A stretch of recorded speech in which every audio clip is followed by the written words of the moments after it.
Have you ever looked at your life and business and thought, I don't know if I want this anymore? It doesn't feel like me.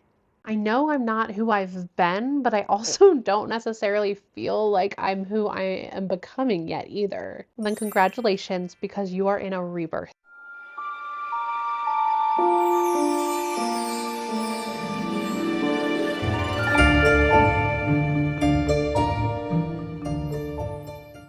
And this is not a bad thing, although sometimes it can feel like death and grief and hard and uncomfy.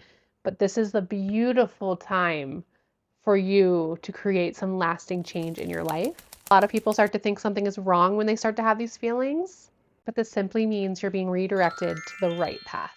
So what if this isn't a midlife crisis? What if this is your rebirth? Hi, my name is Sasha, and welcome back to Dream State, conversations from the liminal space between who you were and who you're becoming. This is my new series, all for the women that are walking through reinvention, rebirth, and expansion. And we're talking about all sorts of things here: spirituality, identity, ego deaths, quantum leaping. But today we are really just starting from the beginning of what does it mean if you are in a death and rebirth cycle, and how the heck do you keep moving forward when you have no idea what's going on? First, let's talk about how rebirths often feel like deaths before they feel like a rebirth. We are constantly experiencing like little deaths throughout our lives, changes, transformations, and old versions of ourselves have to be honored and released to fully step into the next evolution or the next identity. Otherwise, we are going to carry into our new identity old limiting beliefs, old stories, and things that just can't come with us. Which is why it's so important, although really hard, to try to embrace the death part of rebirth and the release. There is so much beauty in release, and if you think about it logically, new cannot come in if there is not space for it to come in.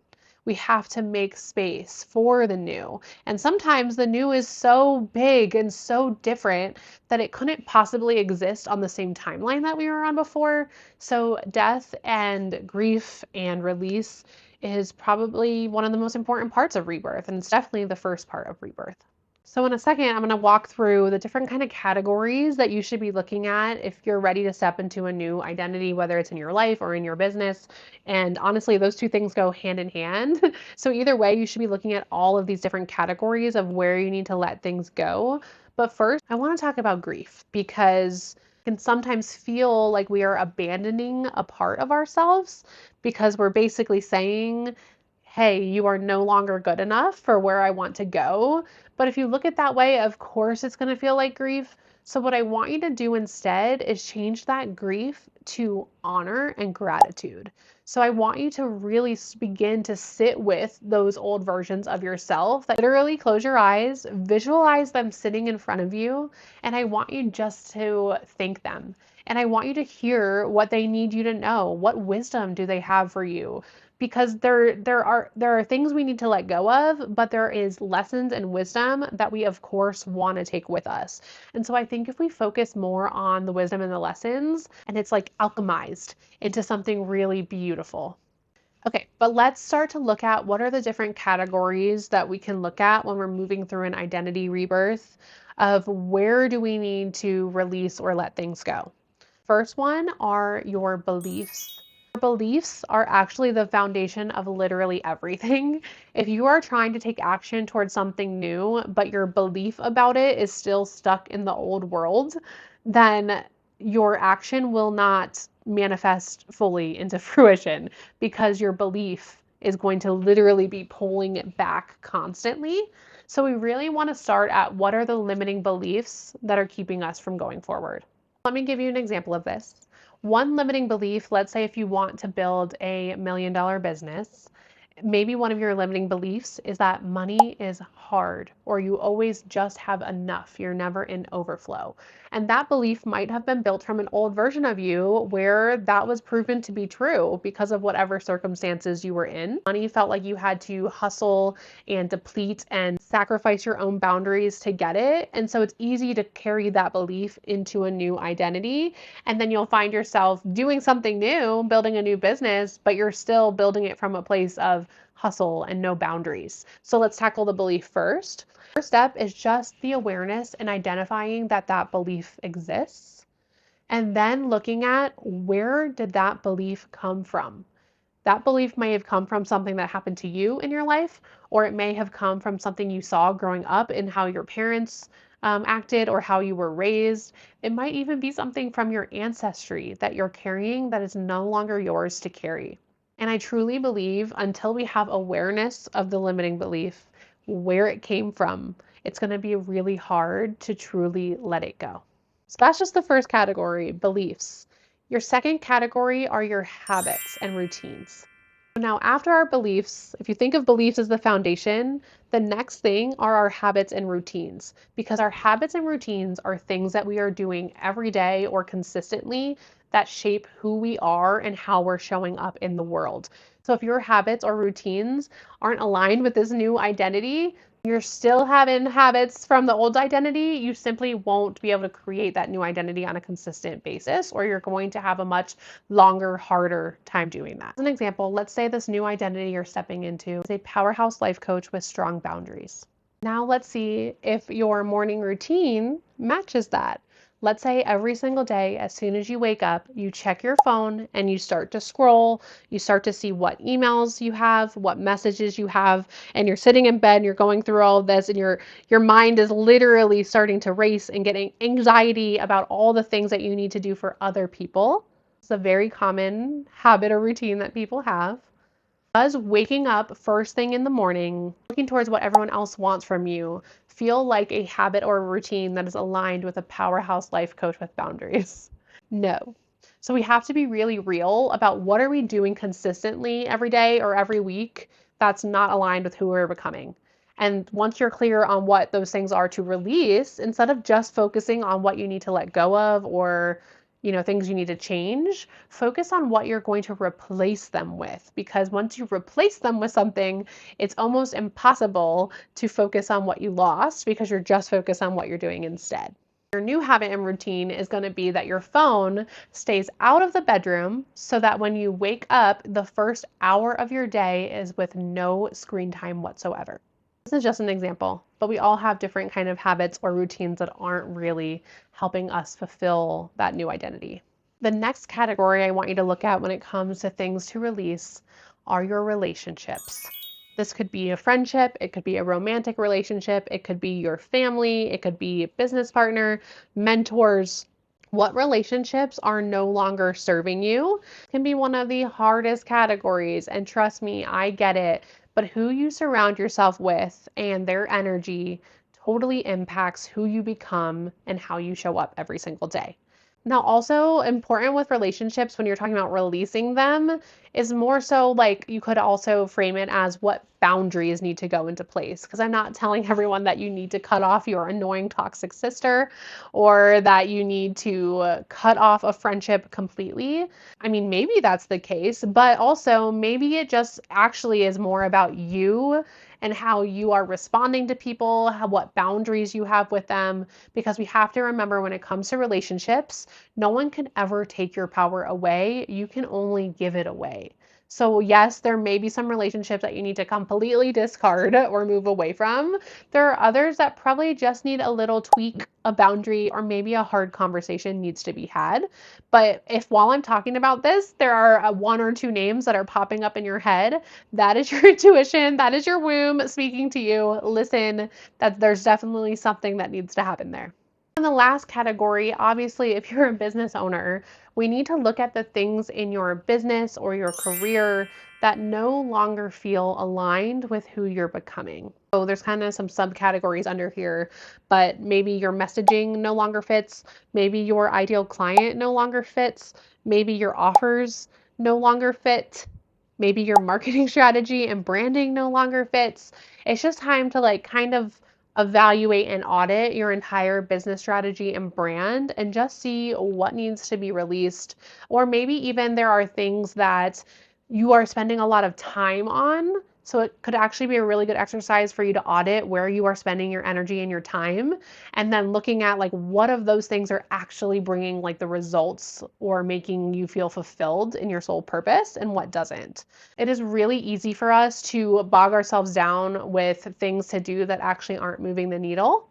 Take a big look at that. It could be a podcast, it could be a certain content strategy, it could be maybe you're on trying to be on too many platforms. Like, what are the things that are draining you in your business that we need to release? That is the first step of rebirth, and it is a big one. But I'm going to kind of walk you through the 3 steps today, or like the 3 phases of a rebirth. And the first is release, but the second is the void. The void is like that liminal space between who you were and who you are becoming. You've began releasing all of these things, but maybe you still are doing that in blind faith, not exactly knowing what's next or what you're stepping into. You can feel super restless or confusion. You can still feel the grief of what was released in this phase. And as much as it can feel really compelling when you're in the void to just start doing and just start creating the new, that can actually do more harm than good, because really what you need to be doing is going inward and listening and creating the vision of what's next. It's kind of a weird space to be because the void isn't where clarity comes, but it's where it is built. And that can be really hard for like my Virgo queens, my Capricorn queens that just want a roadmap, they want a step-by-step plan. This is the time for surrender, for faith, for space, for the identity work, the inner work, and really just beginning to like play and find the flow and rhythm of your new identity. Here's what I would do to actually move forward, take steps forward during the void while you work towards your full embodiment of the rebirth in the next phase. One, this is where you should really be building like consistency with those new beliefs, with those new habits and routines, like everything we kind of figured out that we needed to release and what we were replacing it with. We need to focus on those things, the foundational things first. Like when it comes to your beliefs, how we really rewire our beliefs is by taking different actions and showing our nervous system like, hey, we survived, we are good with this new belief. So awareness is the biggest key here. When you catch yourself kind of going or thinking back and you're like, wait, hold on, that is an old belief. That is something I said that I no longer associate myself with. It's not about having shame or like, shoot, dang, I'm still haven't gotten to this new thing yet. It's simply about seeing it, honoring it, and then choosing different. Even if you have a moment where your people pleaser comes back out, or you're in an interaction with a friend and you wish you would have spoke your truth more than you did, it's less about shaming yourself of like, shoot, I didn't say what I needed to say, and more about correcting like, okay, I don't want to feel that way anymore. The next time that happens, I'm going to be even more aware. Or maybe it's shooting a text to that person and really having that hard conversation of like, hey, I know in this conversation, I just said whatever, or I giggled, but here's how I actually felt about it. And just kind of like recorrecting and like showing yourself that you are the woman that you're claiming to be and that you're becoming.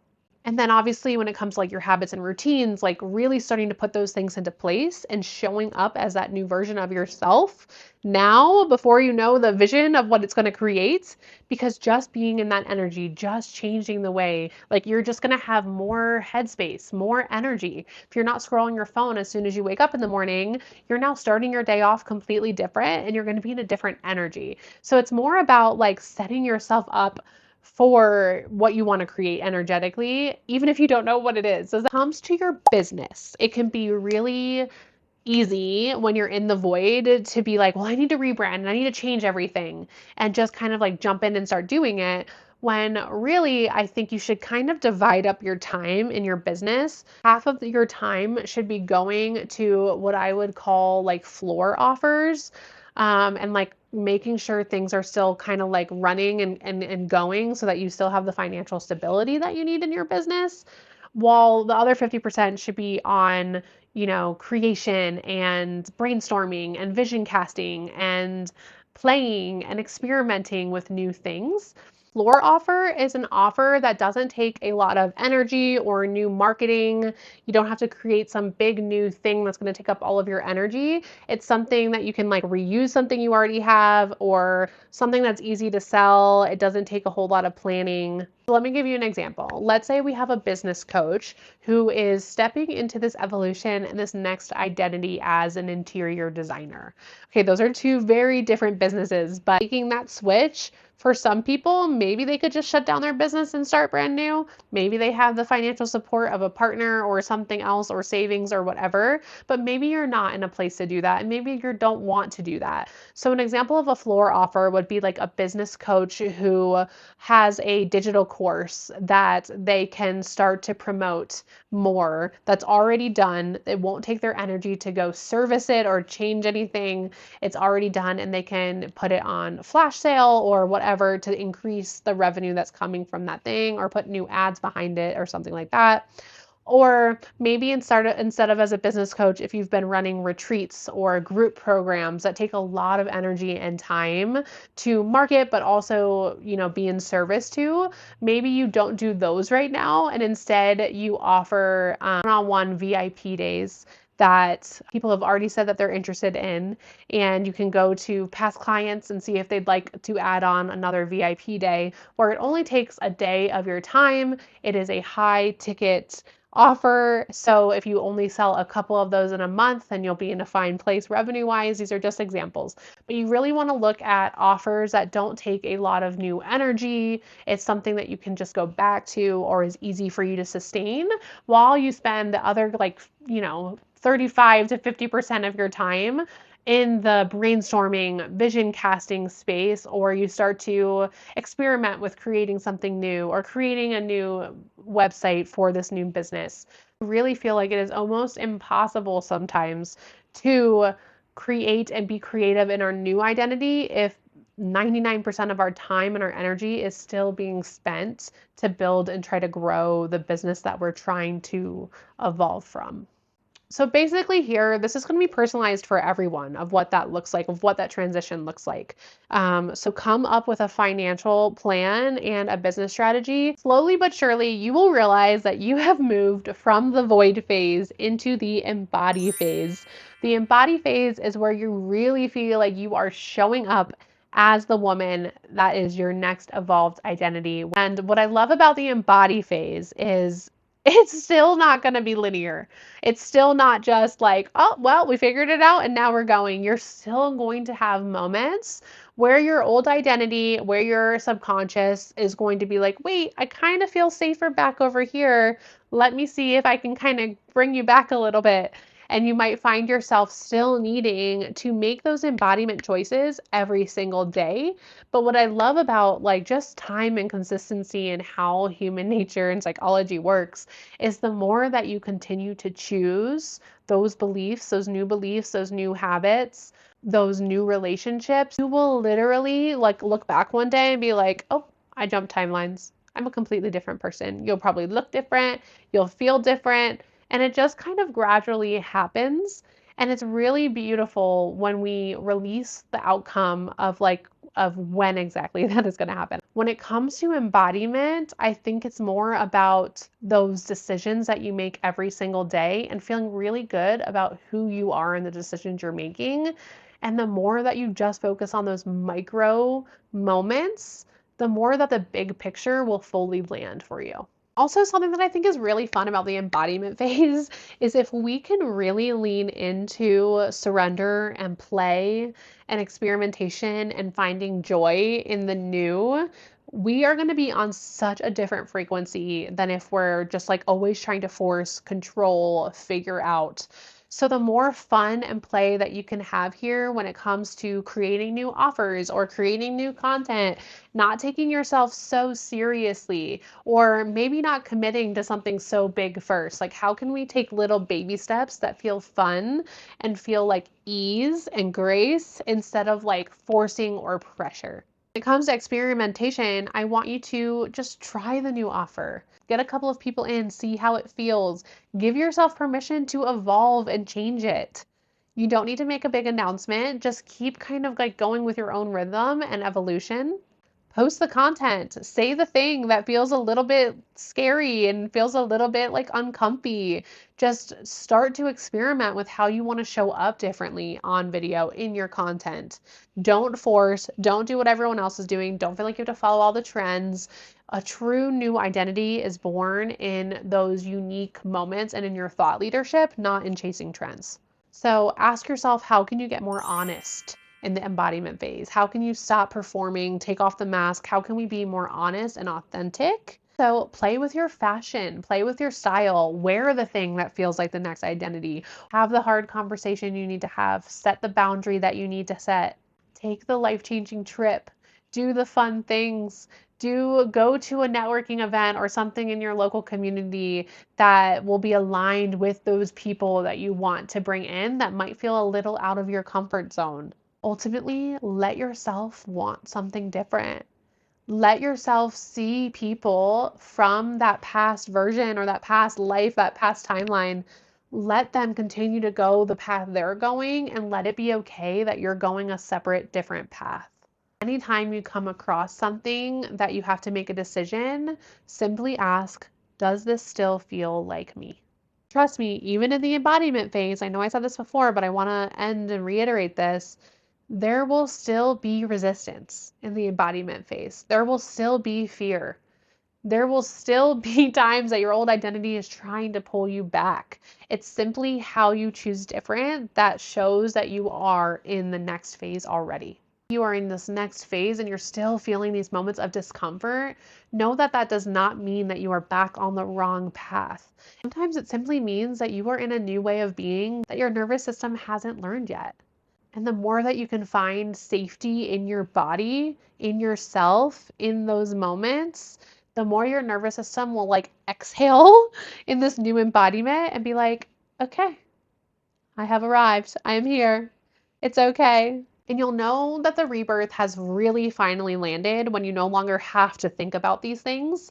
It's just how you are. It is just like your being. The new standards become normal. The new choices become automatic. The boundaries are set. The new business simply becomes your business. And the new identity stops feeling like something you're trying on, and it just is who you are.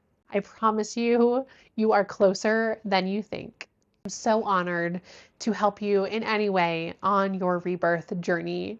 If this is something I can help you with, there's more information down in the description about my Identity Rebirth Program. This is 6 intimate months together, just you and me, where we are going to basically move through these 3 steps of identity rebirth together. I can't wait to help you. There's also some free guides and resources down below, and I hope you subscribe for more conversations like this from the liminal space between who you are and who you are becoming. I am your rebirth queen, Sasha Ray, and I am so excited to have you here, and I'll see you in the next video.